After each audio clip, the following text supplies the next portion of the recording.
এই ভারতীয়দেরকে চাকরিচ্যুত করে আমাদেরকে নিয়োগ দিন, নয়তো আমাদেরকে পুরস্কার করুন। আমরা আর বাঁচতে চাই না। আমরা ছেলে মানুষ, কিন্তু আমাদের মেরুদণ্ড আছে, কিন্তু আমাদের মেরুদণ্ডের কোন মূল্য নাই। এই শিক্ষার্থীদের পক্ষ থেকে মিপুটি মেয়ের আগমন, মিপুটি মেয়ের আগমন, এই 35-এর পক্ষ থেকে, এই 35-এর পক্ষ থেকে, এই 35-এর পক্ষ থেকে, এই শিক্ষার্থীদের পক্ষ থেকে, এই শাহবাগের পক্ষ থেকে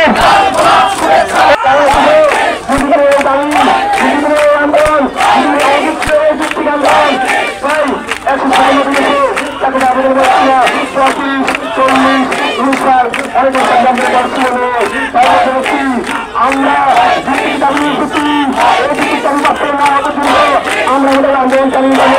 আপনি জানেন যে এই সরকার সরকার সরকার আমাদের দায়িত্ব করবে না।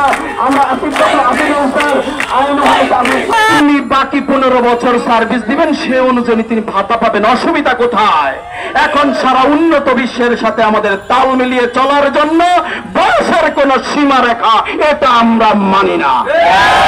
আমি আপনাদের বিরক্ত করছি না, আরেকটি বিষয় জানিয়ে শেষ করছি। আজকে ছাত্র জনতার এই গণ অভ্যুত্থান পৃথিবীর ইতিহাসে এক বিরল ঘটনা। রাজনাথ সিং ঘোষিত বেগম সেই ভারতে বসে এখনো চক্রান্ত করছে। মান্না বলেছেন আমাদের বিজয় এখনো শেষ হয়নি। আসলেই, কারণ ঘোষিত বেগমের যে স্বৈরাচারের দোসররা প্রত্যেকটি স্তরে কিন্তু এখনো বসে আছে। আগে গণভবনে বসে চক্রান্ত করতেন, এখন ভারতে বসে চক্রান্ত করছেন। সেই রাজনাথ সিং এর বক্তব্যের কড়া প্রতিবাদ জানাচ্ছি, ধিক্কার জানাচ্ছি।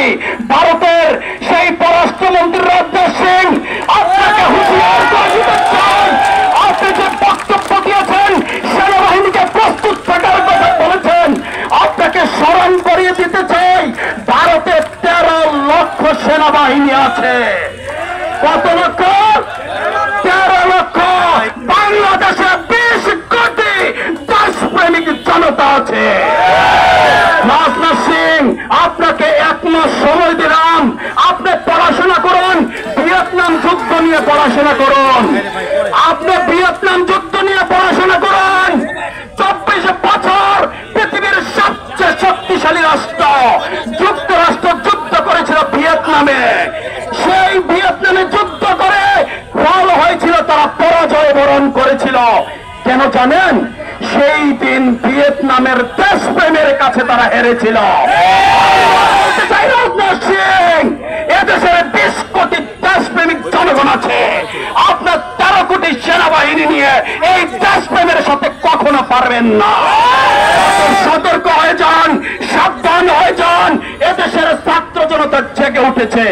আমার ভাই যারা এই রৌদ্রের মধ্যে কষ্ট করে 35 আন্দোলন করছেন, আমি অনুরোধ করব, আজকে গণ অভ্যুত্থান এবং জনগণের যে অন্তর্বর্তীকালীন সরকার, নিশ্চয়ই আপনারা একজন দায়িত্বশীল ব্যক্তিকে দায়িত্ব দিয়ে এর গভীরতা বুঝিয়ে এটা এই পালন করবেন এবং দাবিটা মেনে নেবেন, এই প্রত্যাশা রেখে শেষ করছি।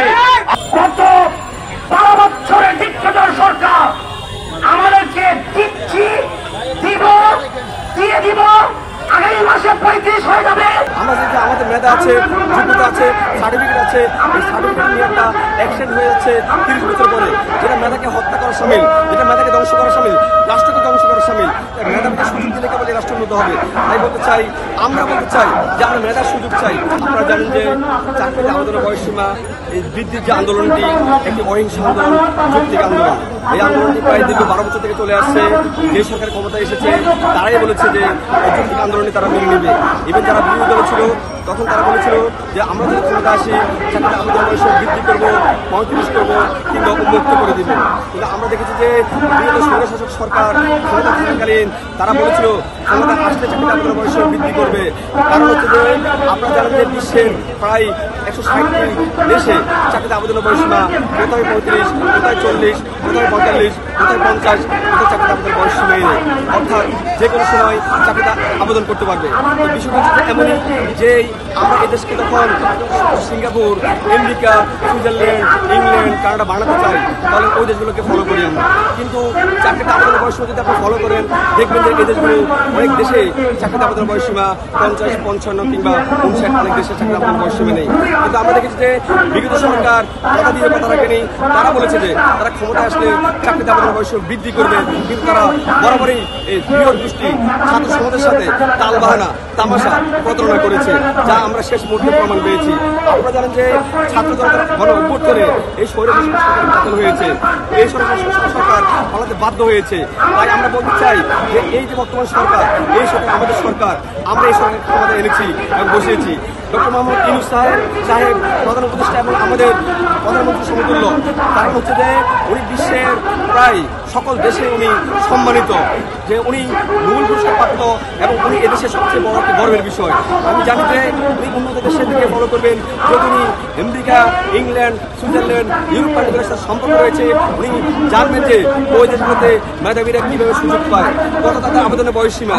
তাই মনে করি যে ডক্টর মোহাম্মদ ইউনূস প্রধান উপদেষ্টা, উনি আমাদের অভিভাবক, উনি খুব দ্রুতই বিশ্বের সাথে তাল মিলিয়ে এবং দীর্ঘদিনের এই যে যৌক্তিক আন্দোলন, চাকরিতে আবেদনের বয়স বৃদ্ধির যে বিষয়টি, আয় বৃদ্ধির বিষয়টি উনি খুবই দ্রুত বাস্তবায়ন করবে।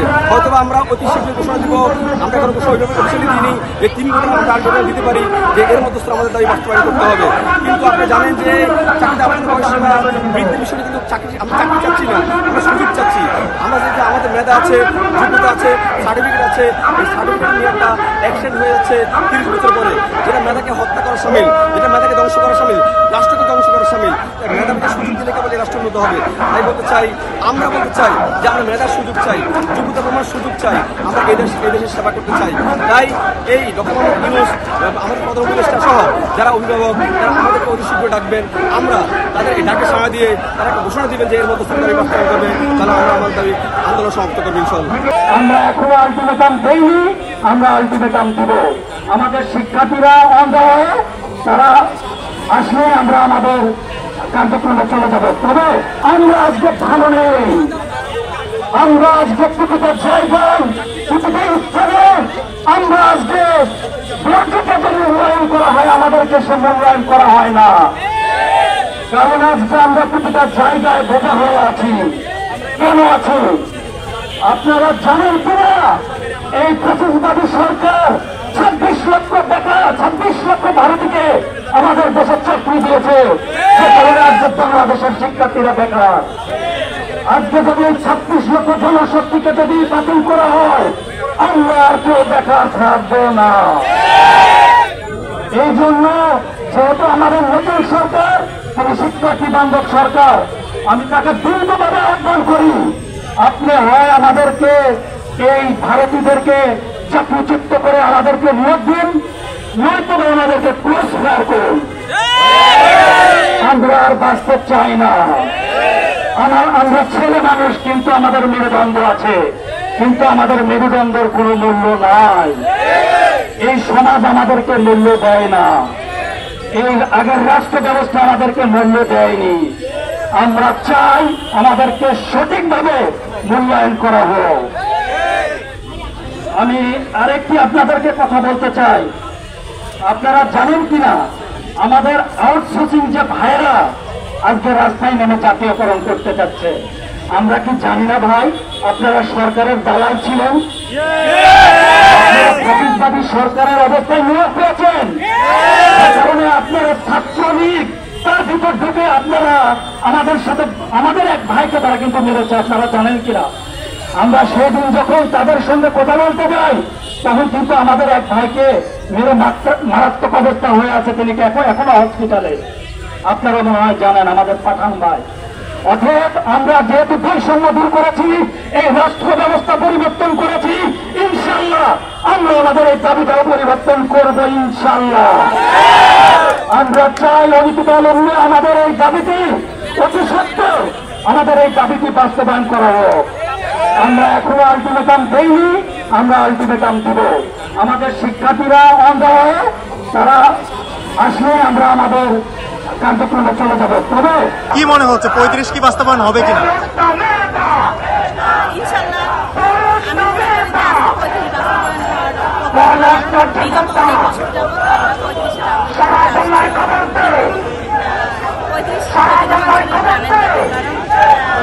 35 অনেকেই চেষ্টা করছে যে অনেকে রাস্তা নেমেছে, এটা নিয়ে অনেক আলোচিত হয়েছে, বাট এটা মাঝপথে আবার থেমে গেছে। কিন্তু আমরা চাই যে 35 যদি করা হয় তাহলে মানুষের যারা যাদের 30 বছর পার হয়ে গেছে, করোনার সময় যারা 2 বছর, এমনিতেই মানুষের 2টা বছর পার হয়ে গেছে। গত 12 বছরের ডিক্টেটর সরকার আমাদেরকে দিচ্ছি, দিয়ে দিব, আগামী মাসে 35 হয়ে যাবে। আসসালামু আলাইকুম রহমতুল্লাহি ওয়া বারাকাতুহু। আজকের এই দিনে আপনারা উপস্থিত থেকে আমাদের এই সমাবেশকে সর্বাত্মকভাবে সহযোগিতা করার জন্য প্রথমে আমি অনুরোধ করছি। প্রথমে আমি বক্তব্যের সূচনার মধ্যে বাংলার সূর্যোদয়ের বৈষম্য বিরোধী ছাত্র আন্দোলনের যারা তাদের রক্ত দিয়ে রাজপথ রঞ্জিত করেছিল, যারা রক্ত দিয়ে আজকে এই স্বাধীন সার্বভৌম এবং বৈষম্যহীন রাষ্ট্রের স্বপ্ন দেখেছিল, সেই সমস্ত শহীদ ভাইদের প্রতি আমরা তাদের রুহের আত্মার মাগফিরাত কামনা করছি। এবং সেই সমস্ত ভাইরা আমার এই আন্দোলন করতে গিয়ে বন্ধুত্ব বরণ করেছেন, কেউ চোখ হারিয়েছেন, কেউ এখনো হাসপাতালে আছেন, সেই সমস্ত বীর সেনাদেরকে আল্লাহ তাআলা যেন শীঘ্রই সুস্থ দান করেন, সেই কামনা আমরা এই সমাবেশ থেকে করছি। প্রিয় ভাইরা আমার, প্রিয় সাংবাদিক ভাইরা আমার, এই প্ল্যাটফর্ম আজকে প্রত্যন্ত অঞ্চল থেকে রাজনীতিবিদ, সাংবাদিক, কলামিস্ট, বাংলাদেশের প্রত্যেকটা সেক্টরের মানুষ জানে এই আন্দোলন সম্পর্কে। এই আন্দোলন আর জানানোর কোনো প্রয়োজন মনে করি না।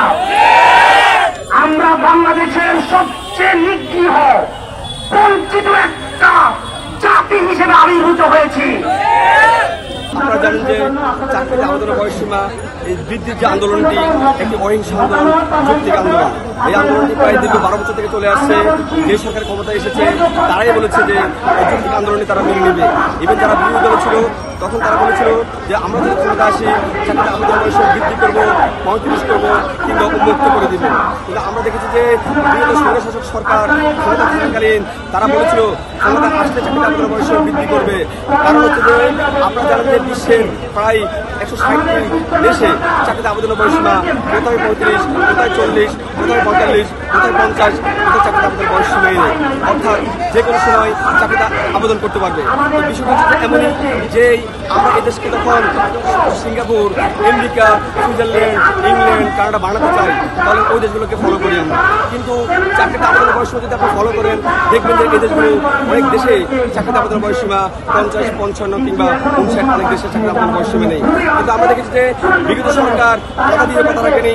তারা বলেছে যে তারা ক্ষমতায় আসলে চাকরিতে আবেদনের বয়স বৃদ্ধি করবে, কিন্তু তারা বরাবরই এই বৃহৎ গোষ্ঠী ছাত্র সমাজের সাথে তালবাহানা, তামাশা, প্রতারণা করেছে, যা আমরা শেষ মুহূর্তে প্রমাণ পেয়েছি। আপনারা জানেন যে ছাত্র জনতার গণ অভ্যুত্থানে এই স্বৈরশাসক সরকার পতন হয়েছে, এই স্বৈরশাসক সরকার পালাতে বাধ্য হয়েছে। তাই আমরা বলতে চাই যে এই যে বর্তমান সরকার, এই সরকার আমাদের সরকার, আমরা এই সরকার ক্ষমতায় এনেছি এবং বসিয়েছি। ডক্টর মোহাম্মদ ইউনূস সাহেব প্রধান উপদেষ্টা এবং আমাদের প্রধানমন্ত্রী সমতুল্য। কারণ হচ্ছে যে উনি বিশ্বের প্রায় সকল দেশে উনি সম্মানিত, যে উনি নোবেল পুরস্কার প্রাপ্ত এবং উনি এদেশের সবচেয়ে বড় একটা গর্বের বিষয়। আমি জানি যে উনি উন্নত দেশের দিকে ফলো করবেন। যদি উনি আমেরিকা, ইংল্যান্ড, সুইজারল্যান্ড, ইউরোপ কান্ট্রিগুলোর সাথে সম্পর্ক রয়েছে, উনি জানবেন যে ওই দেশগুলোতে মেধাবীরা কীভাবে সুযোগ পায়, কত তাদের আবেদনের বয়সসীমা। তাই মনে করি যে ডক্টর মোহাম্মদ ইউনূস প্রধান উপদেষ্টা, উনি আমাদের অভিভাবক, উনি খুব দ্রুতই বিশ্বের সাথে তাল মিলিয়ে এবং দীর্ঘদিনের এই যে যৌক্তিক আন্দোলন চাকরিতে আমাদের বয়স বৃদ্ধির যে বিষয়টি এই বৃদ্ধির বিষয়টি উনি খুবই দ্রুত বাস্তবায়ন করবে। হয়তো আমরা অতি শীঘ্র ঘোষণা দিব, আমরা এখন অফিসিয়ালি দিইনি যে 3 ঘন্টা আমরা আলটিমেটাম দিতে পারি যে এর মধ্যে আমাদের দাবি বাস্তবায়ন করতে হবে। কিন্তু আপনি জানেন যে চাকরিতে আমাদের বয়স বৃদ্ধির বিষয়টি কিন্তু আমরা চাকরি চাচ্ছি না, আমরা সুযোগ চাচ্ছি। আমরা যে আমাদের মেধা আছে, যোগ্যতা আছে, সার্টিফিকেট আছে, এই সার্টিফিকেট নিয়ে একটা অ্যাকশন হয়ে যাচ্ছে 30 বছর পরে, যেটা মেধাকে হত্যা করা সামিল, যেটা মেধাকে ধ্বংস করা সামিল, রাষ্ট্রকে ধ্বংস করা সামিল। মেধাকে সুযোগ দিলে কেবল এই রাষ্ট্র উন্নত হবে। তাই বলতে চাই, আমরা বলতে চাই যে আমরা মেধার সুযোগ চাই, যোগ্যতা প্রমাণের সুযোগ চাই, আমরা এই দেশের সেবা করতে চাই। তাই এই ডক্টর মোহাম্মদ ইউনূস, আমাদের প্রধান উপদেষ্টা সহ যারা অভিভাবক, যারা আমাদেরকে অতি শীঘ্র ডাকবেন, আমরা তাদের এই ডাকে সাড়া দিয়ে তারা একটা ঘোষণা দিবেন যে এর মধ্যে দাবি বাস্তবায়ন করবে, তাহলে আমরা আমাদের দাবি আন্দোলন সমাপ্ত করবো ইনশাল্লাহ।